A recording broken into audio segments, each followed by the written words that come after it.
I en retvinklet trekant vil den rette vinkel altid kaldes C, og så må du selv bestemme, hvor A og B skal være.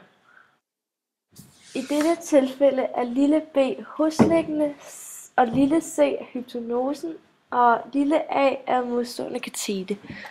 Vi har fået til opgave at bevise denne ligning. Sin til A divideret med A er lige med cos til A divideret med B er lige med 1 divideret med C. Ligningen hedder også sin A lige med modstående katete divideret med hypotenusen.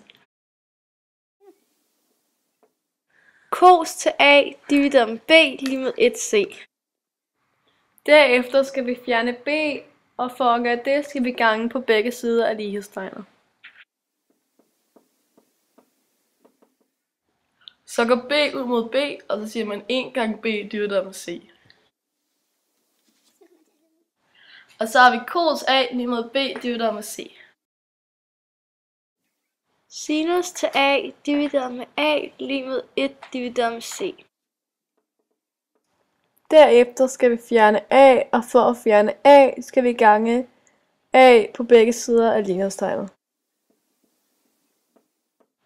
Så går A ud mod A, og så skal vi gange 1 med A divideret med C. Og det giver sinus A lige med A divideret med C. Tan a lige med sinus til a divideret med cos til a. Lig a divideret med c divideret med b divideret med c.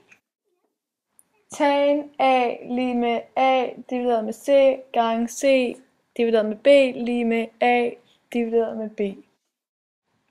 A divideret med C gange B divideret med C. Og for at gange en brøk, så skal du bytte om på tæller og nævner. Og det vil sige, at A divideret med C gange C divideret med B lige med AC divideret med CB. Og så går C ud mod C, så den kommer til at hedde A divideret med B. Tan a lige modstående katete divideret med hosliggende katete. Lig sin a lige modstående katete divideret med hypotenuse.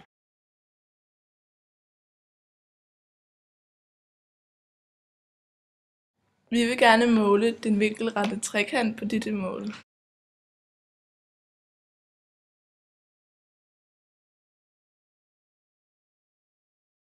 Her kan I se de mål, vi kender, og nu vil vi regne de ukendte. Vi starter med at regne den sidste vinkel ud, så vi siger 180 minus 90, det giver 90, så minus vi med 45, og det giver 45.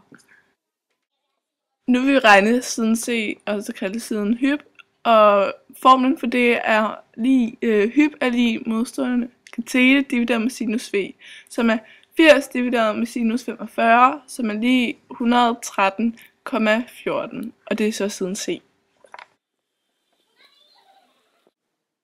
Nu vil vi så regne siden B, også kaldet siden hos.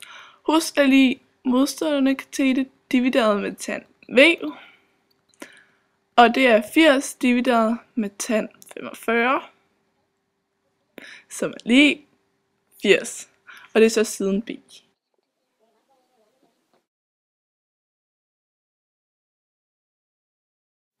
Jeres opgave er at regne de resterende sider og vinkler ud.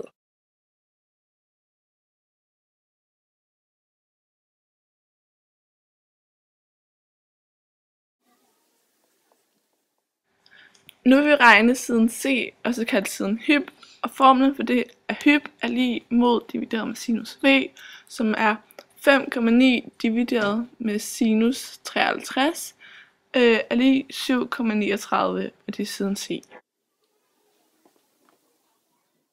For at vise en anden måde at regne side b, kan man tage Pythagoras, som hedder a i anden plus b i anden lige c i anden.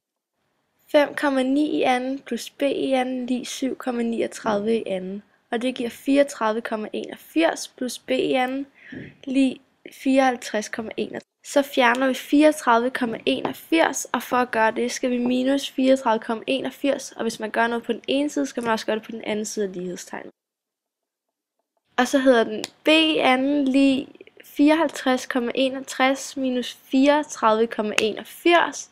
Og det giver 19,80. Så den kommer til at hedde b i anden lige 19,80. Og så vil vi gerne fjerne i anden, og for at gøre det, skal vi tage kvadratroden af 19,80, og det er 4,45, så det vil sige, det er siden B. Og så har vi regnet vinkel B ud, og det gør vi at sige 180 minus 90, det giver 90, minus 53, og det giver 37. Og så er vinkel B 37 grader.